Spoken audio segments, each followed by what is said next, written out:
बहुत समय पहले की बात है। एक गांव में लाल साड़ी वाली चुड़ैल का आतंक था।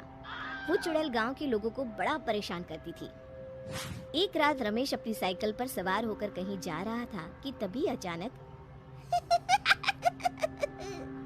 बड़ी देर के बाद कोई शिकार हाथ आया है। अब तो बच के कहाँ जाएगा? हे भगवान, मर गया रे। ये चुड़ैल कहाँ से आ धमकी? अब तो मेरी खैर नहीं। फिर रमेश तेजी से साइकिल चलाने लगता है। अरे भागो रे। चुड़ैल उड़ते हुए रमेश का पीछा करने लगती है और रमेश को उसकी साइकिल समेत ले जाकर एक गड्ढे में गिरा देती है। मर गया रे, मेरा हाथ। फिर चुड़ैल जोर जोर से हंसते हुए वहां से चली जाती है। इसी तरह चुड़ैल हर आते जाते इंसान को परेशान करती। धीरे धीरे उस गांव में चुड़ैल का खौफ इतना बढ़ जाता है कि रात होते ही गांव के सभी लोग चुड़ैल के डर से अपने घरों से बाहर निकलना बंद कर देते हैं। अरे भाग्यवान, तुमसे कितनी बार कहा है कि रात में घर की सभी खिड़कियां बंद करके रखा करो। उस चुड़ैल का कोई भरोसा नहीं है।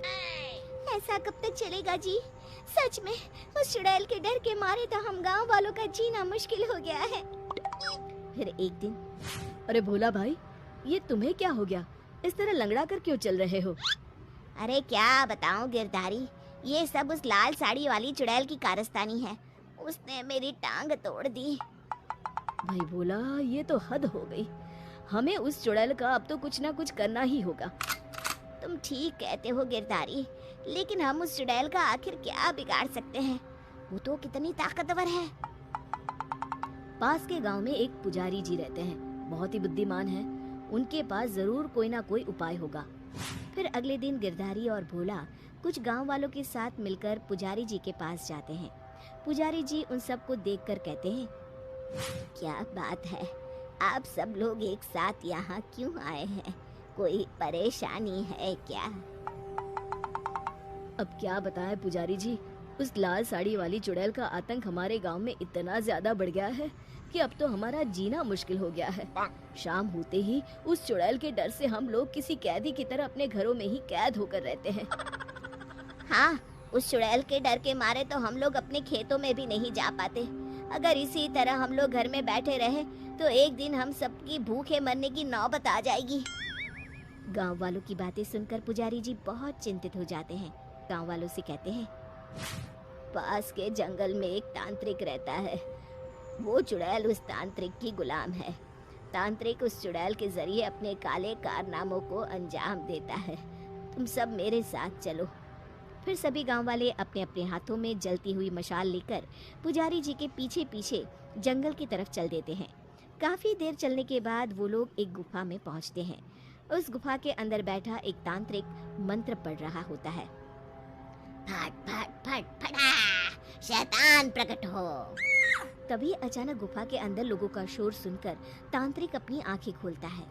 लोगों के हाथों में जलती हुई मसाले देखकर तांत्रिक घबरा जाता है। तभी पुजारी जी कहते हैं, आज से तेरा खेल खत्म हुआ धर्मी तांत्रिक। तूने अपनी काली विद्या का इस्तेमाल करके उस चुड़ैल के जरिए गांव के भोले भाले लोगों को बहुत परेशान किया है। ये तो अभी शुरुआत है, खेल तो अभी शुरू हुआ है। तू उस चुड़ैल को अभी के अभी खत्म कर दे, वरना हम सब तुझे खत्म कर देंगे। अच्छा, ये बात है तो ठीक है। तुम्हें सामने वो मटका दिखाई दे रहा है, उसी मटके में उस चुड़ैल की जान बसी है।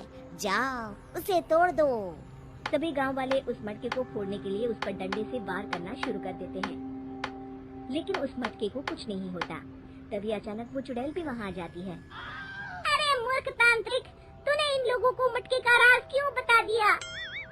तांत्रिक हंसते हुए कहता है, तू चिंता मत कर, इस मटके पर मैंने ऐसा मंत्र पढ़ा है कि ये लोग इसे कभी नहीं तोड़ सकते। गांव वाले बहुत कोशिश करते हैं लेकिन उस मटके को तोड़ नहीं पाते। तभी गिरधारी पुजारी जी से कहता है, अरे पुजारी जी, ये मटका तो टूट ही नहीं रहा है। अब आप ही हम सबको बचा सकते हैं। जल्दी कुछ करे वरना ये चुड़ैल हमको नहीं छोड़ेगी।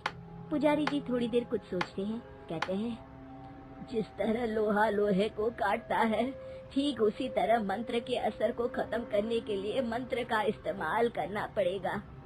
फिर पुजारी जी जोर जोर से भगवान का मंत्र पढ़ना शुरू कर देते हैं और अपनी जेब से मंदिर से लाया हुआ भभूत निकालकर उस मटके पर छिड़क देते हैं। देखते ही देखते वो मटका आग के गोले की तरह लाल हो जाता है और फिर अचानक फट जाता है। वहीं दूसरी तरफ मटके के फटने से वो चुड़ैल भी जलने लगती है। फिर तांत्रिक अपनी जान बचाने के लिए सभी गांव वालों से माफी मांगकर हमेशा के लिए वो गांव छोड़कर वहां से भाग जाता है। शिक्षा, बुराई कितनी ही ताकतवर क्यों न हो, एक दिन अच्छाई के सामने घुटने टेक देती है।